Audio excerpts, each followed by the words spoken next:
ocorrem na nossa vida por causa do nosso comportamento, por causa das nossas atitudes, por causa das nossas decisões erradas e etc. E uma das coisas que ocorreu no tempo bíblico, antigamente, nós descobrimos à luz da Bíblia, que teve situações que foram provocadas pelo homem. E essa situação provocada pelo homem se estendeu por toda a nação. Se estendeu por toda a nação. Tem aquele ditado que por causa de um, todos pagam. Não sei se você já ouviu falar aí. Por causa de um, todos pagam. E vou dizer assim, a situação foi tão difícil que muita gente sofreu por causa de uma atitude errada de um certo homem. Que se encontra no primeiro livro de Reis, no capítulo de número 17.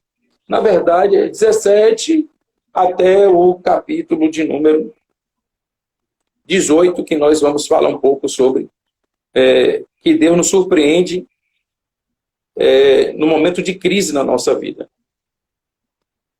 Israel passou um momento meio turbuloso, meio atribuloso, por causa, infelizmente, de uma atitude do rei Acabe, filho de Orim. A Bíblia diz que foi um dos piores reis de Israel. Não bastava ele seguir a doutrina de Jeroboão este, acredito que alguns aí que estão me ouvindo sabem muito bem, que foi um dos reis que participou na divisão. Na verdade, Roboão, filho de Salomão, e Jeroboão, que infelizmente ficou com as tribos do norte. E Roboão ficou com a tribo do sul. As tribos do norte, ela compôs de 10 tribos. Só que o Jeroboão ficou tanto preocupado, porque ele sabia que o local de adoração do povo de Israel era Jerusalém. Então a Bíblia diz que ele resolve levantar alguns altares, para que o povo viesse permanecer num lugar e não ir para Jerusalém, porque ele temia que se o povo fosse para Jerusalém, poderia Roboão abraçar o povo e o povo abraçar Roboão e este os matar. Aí diz a Bíblia Sagrada que não só Acabe, mas o pai de Acabe, que era Orim, ele também abraçou a doutrina de Jeroboão, e Acabe, seu filho, que reinou aproximadamente, se não falha a memória, 22 anos, abraçou a doutrina de Roboão. E não bastasse isto, diz que ele vai e casa com a filha de Etbaal, que era das terras lá de Sidom. Diz a Bíblia Sagrada que por ele ter feito essa aliança, acredito eu que na flor da sua paixão, e conhecendo e sabendo que a sua esposa Jezabel, ela era uma suma sacerdotisa, e ela venerava, adorava o Deus Baal, não só o Deus Baal, mas a deusa Azera, que eram considerados deuses da procriação, da fertilidade, da chuva. Era conhecido como deuses que poderiam trazer grande plantio sobre a terra. E todos nós sabemos que Israel, ela sempre sobreviveu e viveu do plantio. Tudo que se plantava, se colhia. E nesse exato momento, quando Acabe levanta templos dedicados a Baal, se curva, o texto chega a falar, dizer que ele se curva diante desta estátua. E Deus não gosta de ser trocado por ninguém. Deus não gosta de ser trocado por ninguém. Nem por estátua, nem por filho, nem por esposa, nem por esposo. Deus não gosta de ser trocado por ninguém. E diz que nisso aí foi desagradável aos olhos do Senhor. Interessante que esse cenário aí afetou toda Israel. Porque segundo a epístola de Tiago, diz que houve aproximadamente 3 anos e 6 meses de seca. Eu canso de ver aqui, quando eu viajo para o interior da Bahia, que tem região muito seca aqui, muito sertão brabo mesmo. Eu acho que aí em Mato Grosso do Sul, acho que não sabe o que é sertão. Mas aqui na Bahia tem um lugar que é seco, do solo rachar. Nossa. De ficar 8 meses, 9 meses sem chuva. Imagine 3 anos e 6 meses. Só que eu vejo uma certa preocupação de Deus. Eu vejo um cuidado de Deus simplesmente levantar um homem de um pequeno povoado de Tisbe, das regiões de Gileade, chamado Elias. E Deus levanta Elias no tempo de crise. Não era só a crise simplesmente financeira ou materialmente falando. A maior preocupação de Deus foi a crise espiritual, que infelizmente o povo estava se apostatando da verdadeira fé em Deus. Vendo os nossos dias, tem muita gente que, não sei o que tem acontecido, que por causa desta pandemia, não está se percebendo. Muitos estão deixando de ir para a igreja, claro, com todas as normas, com todas as precauções que o ser humano deve tomar. Eu acho que você deve ir sim tomar esses cuidados. Mas tem pessoas que não vão para a igreja, não estão buscando o Senhor, não estão adorando o Senhor, e se esquecendo que muitas vezes toda a lamparina que esta um dia foi acesa, se não for reabastecida, a chama pode se apagar. E diz a Bíblia Sagrada que nesse exato momento, Deus se preocupou com Israel a ponto de levantar Elias. Levanta Elias, Elias comparece diante do rei, que era algo que não era muito fácil. Elias vai diante do rei e profetiza. Profetiza, diz que não vai cair chuva, não vai ter orvalho sobre a terra. E diz a palavra do Senhor que o próprio Deus manda que Elias venha se retirar. Venha se retirar e ir para as torrentes de Querite, porque as torrentes ainda tinham água, e Deus ia providenciar alimento tanto ao amanhecer como ao atardecer. O que eu acho interessante é que nesse intervalo, segundo os historiadores, já tinha quase um ano sem chuva sobre a terra. A crise já não vou dizer nem batendo na porta, já estava entrando.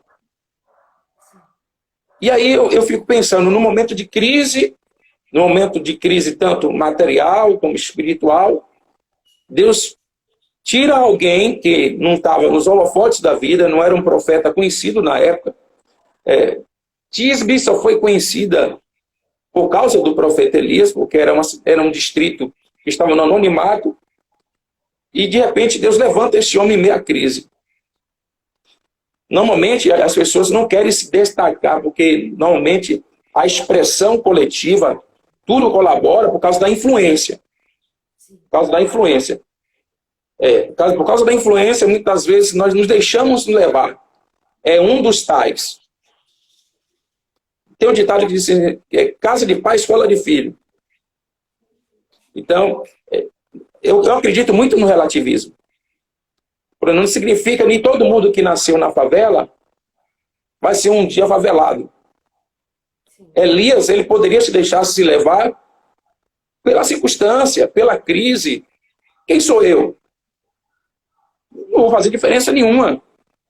Eu estou vivendo uma situação semelhante ao que o povo está vivendo. Só que a Bíblia diz que Elias ele se predispôs. Deus convoca, chama Elias e se predispôs no momento de crise. E a Bíblia diz que veio o cuidado de Deus, porque assim, se Deus te levantou, Camila, no momento de crise, se você atendeu a voz de Deus, não se preocupe, que mesmo em meia crise, Deus sempre vai providenciar água no ribeiro, pão e carne ao amanhecer e pão e carne ao atardecer. A gente não deve se preocupar com essas coisas. Lá na frente, alguns acreditam que o Obadias, que quer dizer aquele que serve o Senhor, sofreu essas mesmas crises, que era mordomo-chefe de Acabe. Eu só estou dando só um paralelo. E a Bíblia diz que em Samaria estava já sequíssimo, estava em crise. Mas pela predisposição de Obadias, que significa aquele que serve, em meia crise, não me pergunte, por gentileza, porque eu não vou ter essa resposta, mas não me pergunte. Como é que meia crise em Samaria, já tinha se passado aproximadamente já quase 1 ano e meio, quase 2 anos, um homem consegue pão e água para sustentar os profetas de Deus. Por causa de quê? Porque a Jezabel estava querendo destruir os profetas. Está assim a frase. E Jezabel estava querendo destruir os profetas. Então Obadias entendeu. Se ela quer destruir os profetas, automaticamente, não tendo profecia, não tendo profeta para profetizar no meio de Israel, o povo ainda vai continuando se corromper. Então a Bíblia diz que ele lá se levanta, vai de encontro a Jezabel, escondendo o profeta de Deus em meia crise e sustentando homens com pão e água. Então, você vê o cuidado de Deus quando nós temos uma predisposição em meia crise. Não é se levantar quando tudo vai bem. Porque quando tudo vai bem, a gente entra na zona de conforto. Sim. Quando a gente vai tudo bem, eu sou isento de necessidade. É aquele povo lá, infelizmente, de Laodiceia. Eu sou rico, sou abastado e não preciso de nada. E não preciso de nada. Porque assim, é muito fácil vivermos uma vida de conforto, de ausência de necessidade. Então, para que eu me levantar? Para que eu vou me manifestar? Para que eu vou profetizar? E é nesse momento, no momento de crise, no momento que você percebe que há uma urgência de Deus, somente nos dias de hoje, de alguém abrir a boca e dizer: desperta, igreja. Acorda, igreja. Vamos buscar o Senhor enquanto se pode achar. Então, houve essa predisposição do profeta Elias, e você vê o cuidado de Deus. O cuidado de Deus, ó Elias. O que você profetizou pesou na balança. E Acabe vai se tornar o seu inimigo. Melhor você ir lá para as terras das torrentes de Querite, porque não se preocupe, porque eu vou dar água e vou te alimentar de manhã e ao tardecer. Com tudo isso, a Bíblia diz que Elias permanece alguns dias lá. Só que Deus, a Bíblia diz que Deus é pai dos órfãos e juiz das viúvas. Jesus chegou a narrar e dizer assim: a nenhuma das viúvas de Israel Elias foi enviado a ser a viúva de Sarepta. Aí Deus pede Elias para Elias se levantar e ir lá para as terras de Tiro e Sidom, para a cidade de Sarepta. A ponto do Senhor falar para ele: olha, a bênção que eu te dei do sustento vai continuar na sua vida. Eu já providenciei uma pessoa que vai te sustentar. Aí Elias está tudo bem, já estou debaixo da bênção. Como diz os jovens, #partiu, cidade de Sarepta. E ele vai para Sarepta. Quando chega lá em Sarepta, normalmente, no Antigo Oriente, toda a cidade tinha uma porta, um portão, um arco de entrada. Ele entra e percebe que tinha uma senhora catando alguns pedaços de lenha. É onde nós vamos chegar. Ela vai pegando alguns pedaços de lenha e Elias pede a ela um pouco de água. O interessante é que Deus manda ele... Gente, isso é Deus é tremendo. Surpreendente. Elias vai para a terra onde Baal é venerado. Porque os de Sidom, os sidonitas, eles veneravam o Deus Baal. Deus manda Elias ir para o covil. Vai lá para o covil. Elias, quando chega lá, o interessante é que ele percebe que essa senhora está catando lenha e pede água. Dá-se a entender que quando ela vai ter a ação de buscar água, significa que ela tinha água de reserva. Aí Elias percebe que ela está indo buscar água e diz: aproveita, prepara o bolo e traz para mim. Isso é coisa de mãe.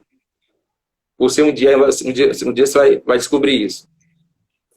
Coisa de mãe. A mulher volta, dá um giro 360 graus, volta, diz assim: assim como vive o Senhor teu Deus, e como vive o Senhor, eu quero declarar que eu estou pegando esses pedaços de lenha para fazer os 2 cavacos, para eu comer e meu filho comer, porque nós vamos comer a última refeição. Ela estava dizendo, em outras palavras: eu estou na miséria. Eu não tenho nada, acabou. Eu estou aqui imaginando com a minha mente. O senhor não tem percebido que a crise se instalou por toda a terra? não tem água, já tem dias que não chove, se planta não nasce porque o sol castiga e mata as sementes, não tem nada para se alimentar. Eu incansavelmente, Camila, a minha mãe que dorme no Senhor, esse ano faz aproximadamente 11 anos, 12 anos que minha mãe... E eu, incansavelmente, eu via da minha mãe, eu prefiro ficar com fome do que presenciar os meus filhos padecer de fome. Isso é coisa de mãe. E assim, eu tenho uma história muito, muito difícil, porque pode-se dizer que nós fomos criados só com mãe. Infelizmente, o nosso pai, ele nos abandonou muito cedo, infelizmente por causa de infidelidade. E minha mãe foi mãe e pai. Sempre lutou, batalhou, conquistou o espaço dela na área de mercado e sempre nos deu exemplo de vida. Minha mãe sempre dizia que meu filho, o homem não pode ter R$ 1 no bolso, mas se ele tiver palavra, ele entra e sai em qualquer canto desta vida. Então minha mãe sempre foi uma mulher muito dedicada aos filhos. E não vejo diferente na vida dessa mulher. Ela está fazendo algo que vai dar ao seu filho, e se porventura sobrar alguma coisa, ela vai comer. Isso é coisa de mãe.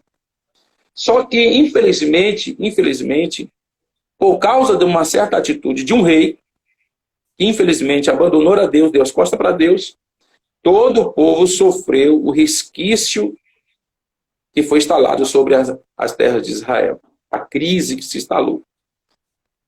A primeira coisa que eu encontro e que eu vejo que Elias percebe, Elias, quando ele vai pedir água a essa mulher, querendo ou não, ele viu que ela estava catando lenha. Lenha, quando a pessoa cata lenha, é para se fazer fogo. Isso é questão de inteligência. Vai fazer fogo para quê? Para se fazer comida. Então, se vai fazer comida, faz necessário ter água. Alguém escreveu alguma coisa aí. Rubenildo escreveu. Saudade. Tá me ouvindo bem? Oi? Tá me ouvindo bem? Tô sim. Eu tava lendo aqui o comentário que fizeram pro senhor. Rubenildo, é irmão do senhor? Ah, Rubenildo. Ele foi um colega de trabalho da minha esposa. Crente, servo de Deus, gente boa. Sim. Que a gente chama ele de Nildo. Sim. Aí Elias percebe que ela... Então, a pergunta de Elias é muito pertinente. A pergunta não, o pedido de Elias. Ó, eu quero um pouco d'água. Então, dá para se entender. Porque assim, gente, nós somos inteligentes. Essas pessoas que falam muitas vezes o crente, desculpa a expressão, é burro, é leigo, não entende. Isso é coisa de gente que não conhece a mente de Cristo, não conhece que é crente, não conhece que é a capacidade das pessoas. Elias percebe que a mulher vai catar lenha, não vai catar lenha em vão. Ela vai catar lenha com algum objetivo. Elias está catando a lenha, e quando ela vai catar lenha, Elias pede, eu quero água. Elias percebe que ela vai buscar água, ela tem água. Se ela está catando lenha, ela tem água, ela vai fazer alguma coisa. Então, assim, você precisa ter alguma coisa. Sim. O milagre de Deus vai nos surpreender quando nós temos alguma coisa. Sim. Verdade. Aquela que Deus traz existência àquilo que não existe? Não. Deus vai fazer existir aquilo que você tem. Aos seus olhos parece algo insignificante. Aos seus olhos parece algo mínimo. E daquilo não vai se reproduzir. Ah, gente, você não está entendendo. Isso aqui é muito forte. Me lembrei agora de uma passagem, pastor, daquela viúva que tinha os dois credores, ia pegar, né? Os dois filhos dela. Talvez no ápice, Camila, no ápice do desespero dela, ela se esqueceu. Sim. Porque quando o profeta pergunta a ela, o que é que eu posso fazer pela senhora? O que é que a senhora tem? O desespero dela, sabe qual foi? Ela estava tão focada no problema, ela tão focada na situação, a expressão verbalizada dela foi assim, ó, eu não tenho nada. Sim. Isso aqui é coisa da minha cabeça. Eu vejo o profeta olhar para ela e dizer assim, ó, respire. Pensa com cuidado. Então, calma. Eu sinto que você está muito desesperado. Pare e pense o que é que você tem. Ela aí lembra. Ah, eu tenho uma pequena botija de azeite. Aí eu vejo, isso aqui é coisa da minha cabeça. Ah, você tem tudo. Então, você percebe, para que Deus venha nos surpreender em tempo de crise, faz necessário a gente entender que nós temos. Sim. Quer ver uma coisa? Lá vai Pedro e João indo ao templo. Está lá o camarada pedindo na porta da igreja, vou usar na porta da igreja, pedindo esmola. Quando eles olham para Pedro e para João, se não me falha a memória, quando eles estendem a mão, eles estendem a mão para receber moeda, para receber dinheiro, para comprar o pão para se alimentar. Estou parafraseando. Aí Pedro olha para ele e diz assim, ó, eu não tenho nem prata e nem quê? Nem Ouro. Mas o que eu tenho, isto eu te dou. Então, assim, nunca diga que você não tenha. Diga que você tem. Talvez, aos olhos, na ótica humana, só nos conformamos com a coisa concreta, sólida, financeiramente. Mas o milagre de Deus, ele vai acontecer naquilo que é no tamanho de uma pequena semente de mostarda. Sim, tão pequena, né? As coisas mínimas, que Deus vai se tornar grande. E a gente não dá o valor para essas coisas pequenas, né? Claro, porque foi enxertado a força na nossa mente que só somos abençoados se nós tivermos tudo. Sim. E muitas vezes a bênção de Deus está nas coisas mínimas.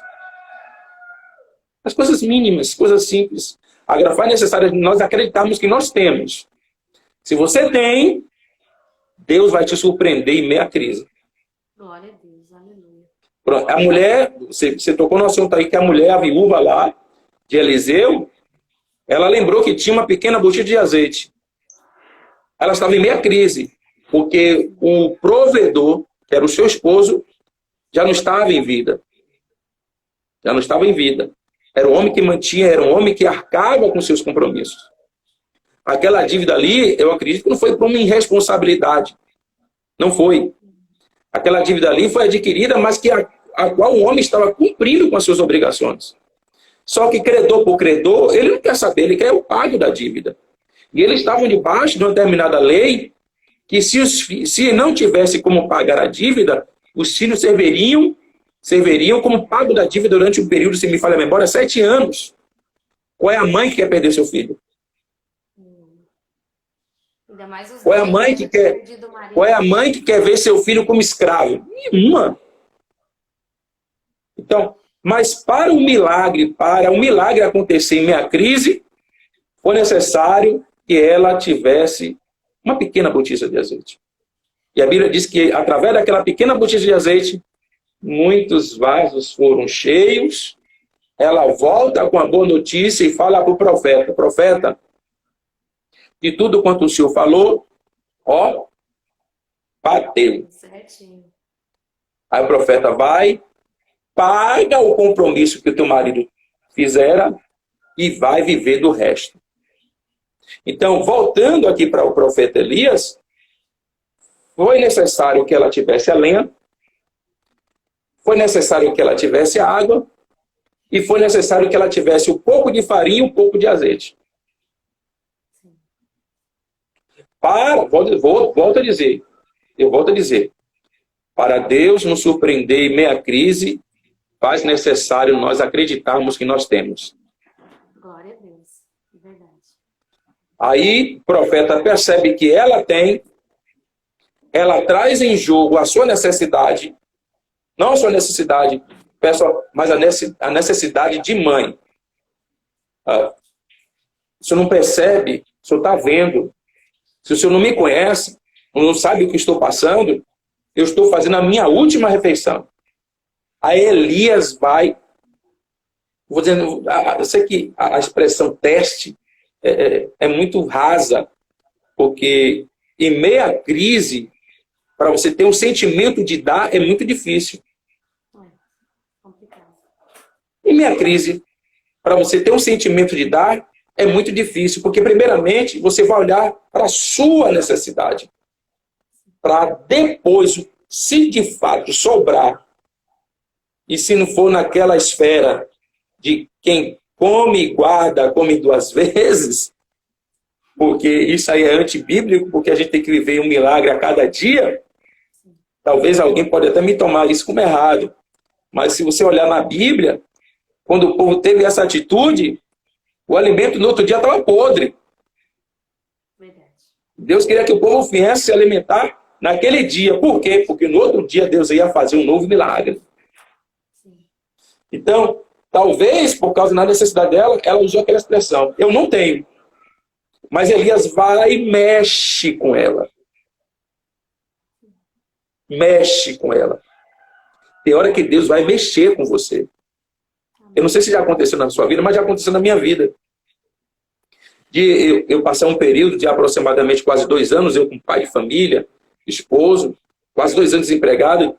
E aqui tem um supermercado que é muito conhecido aqui na Bahia, chamado Extra Supermercado. E aí, eu na minha caminhada indo para a igreja, eu achei uma nota de R$50. Eu, desempregado, passando as minhas necessidades, achei uma nota de R$50. Eu disse, oh, glória, é só vitória. Aleluia. Aí eu disse, eu vou para o culto, aproveitar, agradecer a Deus. Na volta, eu vou comprar um pãozinho, vou comprar algumas coisinhas e hashtag partiu para casa. Quando eu chego no culto, cheguei no culto, feliz por ter achado uma nota de R$50. Quando eu chego no culto, Deus fala no meu coração. Tá vendo aquela irmã ali? Pegue o dinheiro e dê para ela. Eita. Que pedido. Pense. Eu falei, isso é pensamento meu, Jesus está repreendido. Desse jeito. Isso não, Jesus. Aí daqui a pouco eu vi a voz de novo. Pegue e dê para minha serva. Eu, tá bom, Jesus, já entendi o recado. Aí eu fui lá, entreguei a irmã, aí fui me sentar. Tá lá o culto rolando, daqui a pouco a irmã levanta a mão para agradecer a bênção. A bênção que eu achei lá perto do ex, entreguei a irmã. Só a irmã, ela falou, irmãos, eu saí de casa conversando com o meu Jesus. Jesus, o gás acabou, eu tenho 3 filhos, meu marido está desempregado e eu preciso só do gás, Jesus, para eu fazer o migal dos meus filhos. Ela saiu do culto, saiu de casa, falando assim para Jesus. Ô, irmão, quando eu cheguei aqui, Jesus usou o irmão Bruno para me dar o dinheiro do gás. Oh, aleluia. E o senhor desesperado. Você tá entendendo? Entendi. Então, faz necessário, muitas vezes, Deus mexer com aquilo que você tem para provar a sua fé de coisas grandes que ele vai... Aquilo que o texto diz assim, coisas grandes e firmes que você ainda não sabe. Não sabe. Verdade. Aí a Bíblia diz que naquele momento, ela vai, obedece o profeta. Primeira coisa, você precisa, para Deus te surpreender em tempo de crise, faz necessário você ter. Mesmo que aos seus olhos pareça insignificante, mesmo que aos seus olhos pareça coisa simples, mas é através dessa insignificância, através dessa simplicidade, é que Deus vai fazer uma grande surpresa na sua vida. Segundo, ela entendeu que aquele pedido não era simplesmente um pedido meramente humano. Era Deus falando com ela. É Deus falando com você.